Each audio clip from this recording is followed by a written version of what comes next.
our first guest is Josepha Haden Chomphosy. And let me give you her bio real quick, and then we'll talk about her talk today. So, Josepha has been the executive director of WordPress since 2019, the open source project powering 43% of the web. We're in pretty good company here. Her work coordinating and guiding volunteer efforts spans 21 teams and involves thousands of volunteers.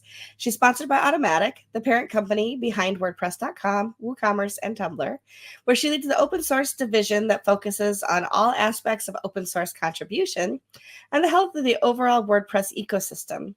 Her work includes operational oversight, strategic and financial planning, community and sponsorship relations, volunteer training programs, and diversity initiatives on a global scale. Today, her topic is surprising but inevitable. When a new WordPress user first encounters the amazing ecosystem that exists around the software and inevitably discovers the vast network of contributors that sustains it, one of the biggest questions they have is how this works with a product that's available for free. So today she's going to take us on an exploration through how the surprising interconnectedness of the WordPress community has helped us make it this far, and how a belief in a better future can move all things open source into a better future. Let's bring her on. Hello, Josepha. Hello, Michelle. Thank you for that excellent introduction. Well, I mean, you wrote it, so it was all good. I love myself for my excellent You should. introduction. You write an awesome bio. There's an art to writing a bio, by the way. Yeah, I'm excited to hear your. Fun.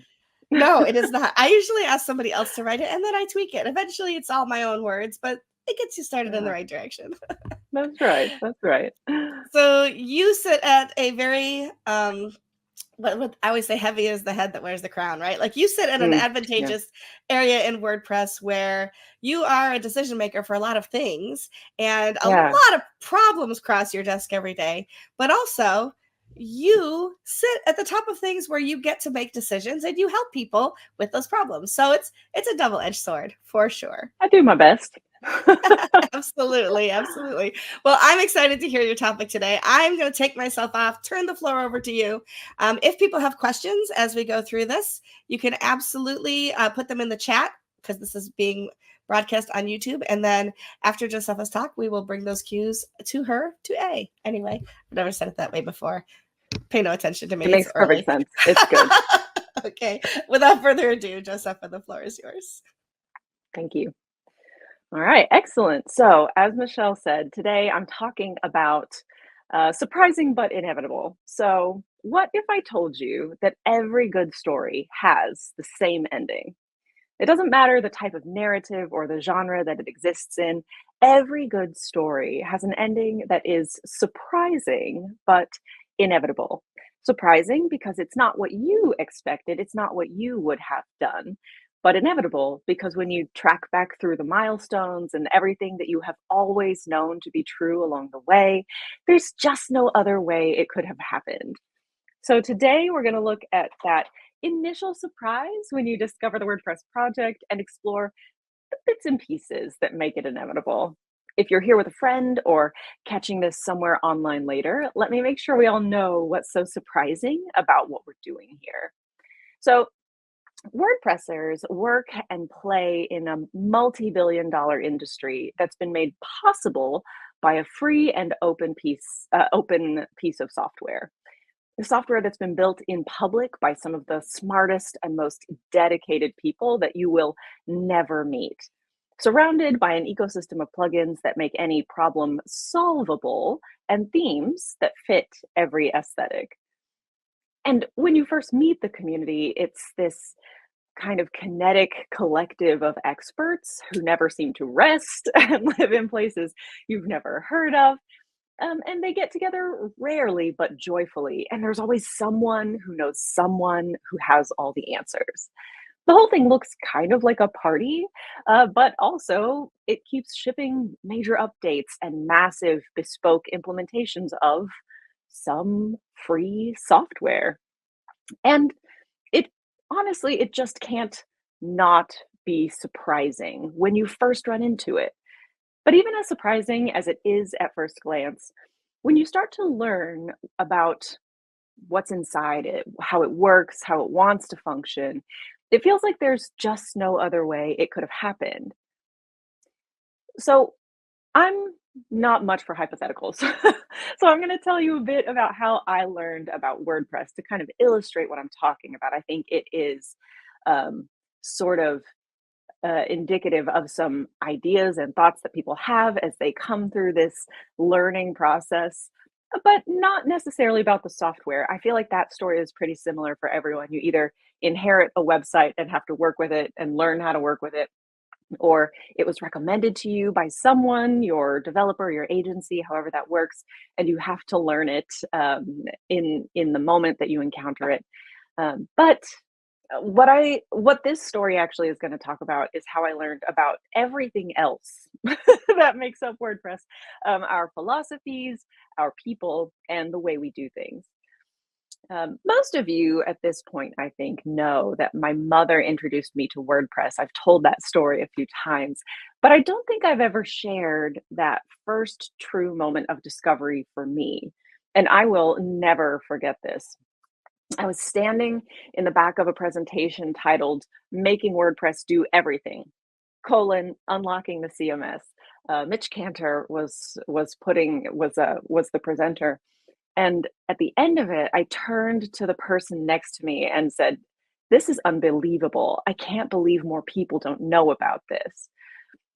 We had a minor philosophical discussion, as I do, where we sort of uncovered what I meant by like what is unbelievable and what it is that I felt like people didn't know. Because this is like WordPress in 10% of the web days, right? But by the end of that discussion, I was worried that maybe I had misunderstood something because in my mind, you don't take something that is expensive and guarded and difficult and simply give it away. I remember saying to him, this thing can't possibly be free. Because remember, this was the heyday of Facebook and Napster when like everyone was dying to be on both. If it looked free, it's because you were paying in some other way. And if it was literally free, it's because it was stolen. um, so I came away from that feeling like this could not possibly be what it seems. It couldn't be the case that there was a software that was trying to make the most difficult part of Web 2.0 possible for everyone. And it couldn't be the case that it was put together by a bunch of people that had sometimes never met each other. And it definitely couldn't be the case that anyone was doing it for free.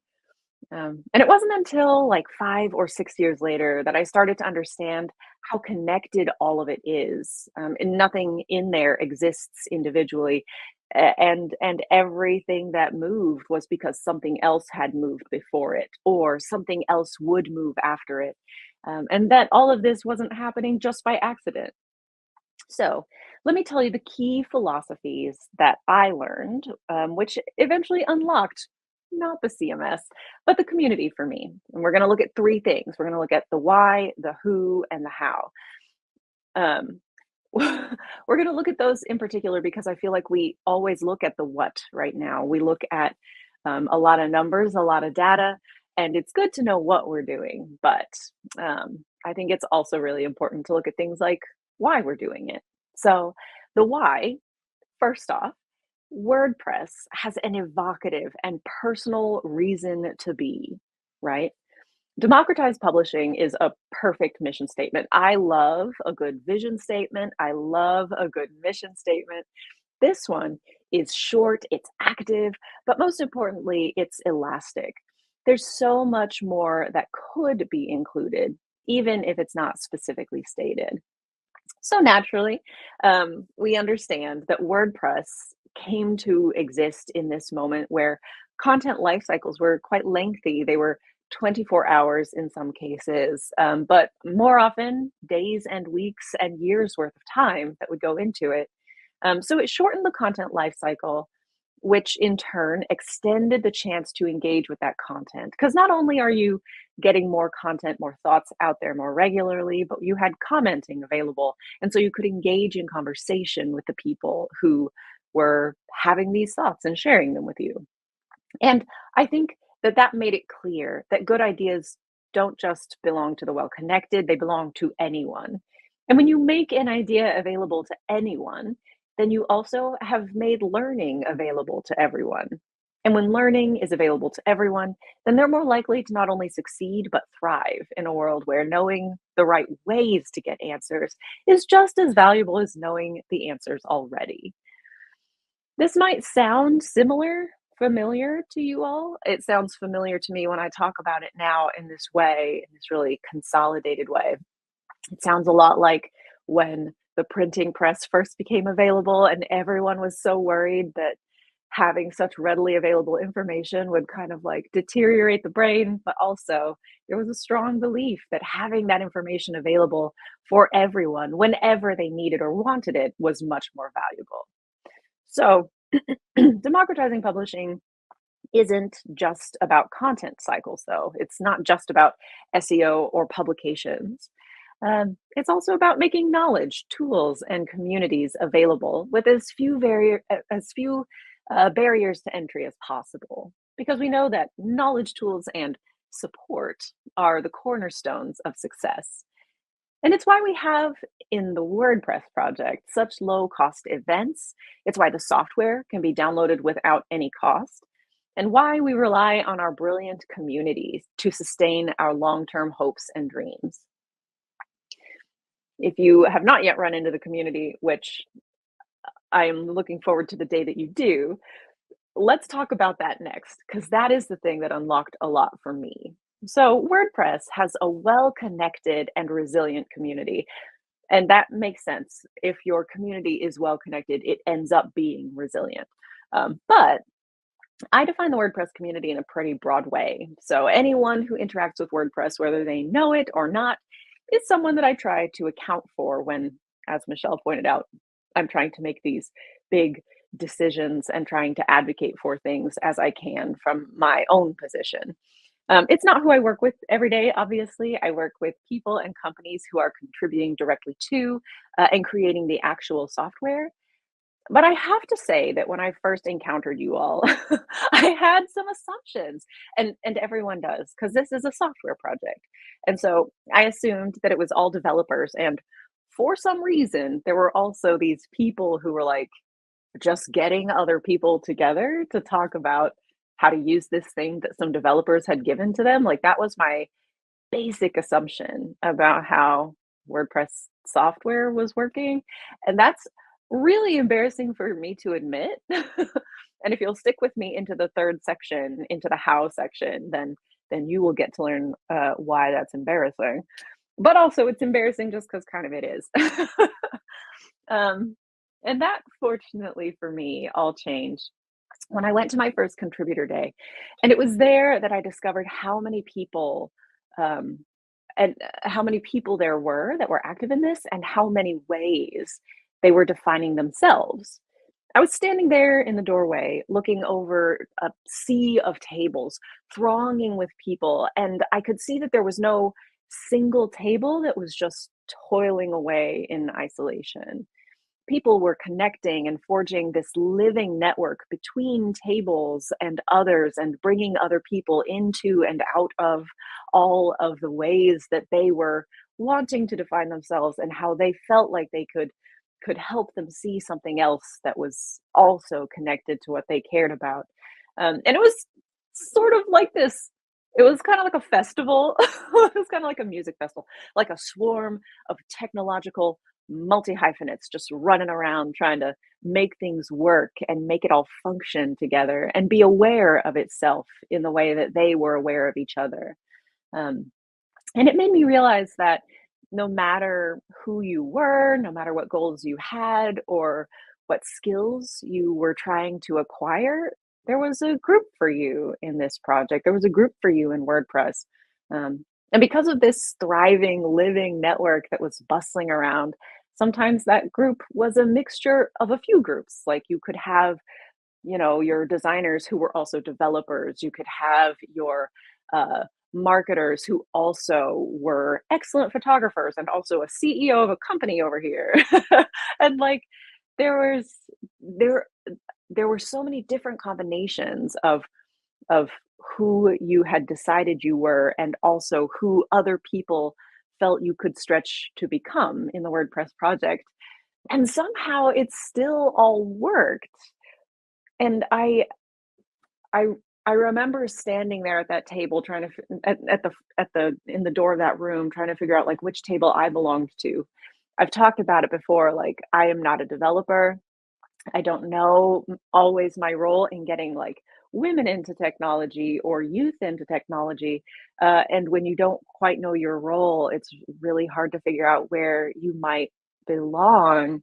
And people just helped me every step of the way. I just sat down at some table and tried until we all decided that like maybe this one isn't for me, and then they helped me find a new table, and I did eventually wind up at the training table, I think, which was a good intro point for me because you get a lot of good information about how our contributors help people through the project, but also how people like me want to learn about WordPress and how I can help others do that.